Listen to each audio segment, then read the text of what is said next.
the siege of Gaza, cutting off all supplies of fuel. The last electricity plant, that's gone. There is no electricity, there is no running water, there is no food going in, there are no other fuel supplies going in. Borders closed with Egypt as well. Bizarrely little criticism of Egypt for that, interestingly. Is that, and while raining down missiles on buildings which they know are going to kill civilians, we know hundreds and hundreds of civilians have already died, many of them children, is that a reasonable, proportionate and moral response by Israel? There is some deep perversion in Britain whenever Israel is involved in a conflict, and it is the word you just used, proportion, proportionate, proportionality. Only Britain is really obsessed with this. I've heard it for the last few days incessantly. Proportionality in conflict rarely exists. But if we were to decide that we should have this fetish about proportionality, then that would mean that in retaliation for what Hamas did in Israel on Saturday, Israel should try to locate a music festival in Gaza, for instance, and good luck with that, should try to find a music festival in Gaza and rape precisely the number of women that Hamas raped on Saturday, kill precisely the number of young people that Hamas killed on Saturday.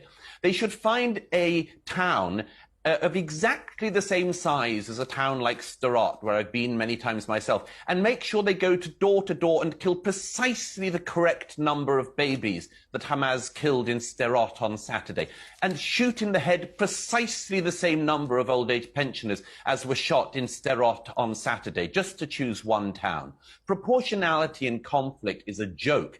And it's a very strange British concept which we've had, that only the Israelis in a conflict, when they are attacked, are expected to have precisely the proportionate response. No, I'm going to challenge you on that, Douglas, because I do think when we had, the invasions of Afghanistan and of Iraq, a lot of people were discussing, Afghanistan had huge numbers of countries involved, Iraq less so, obviously, but there was still discussion about whether or not, with the number of civilian deaths, that this was proportionate to the threat as perceived by America, by other countries.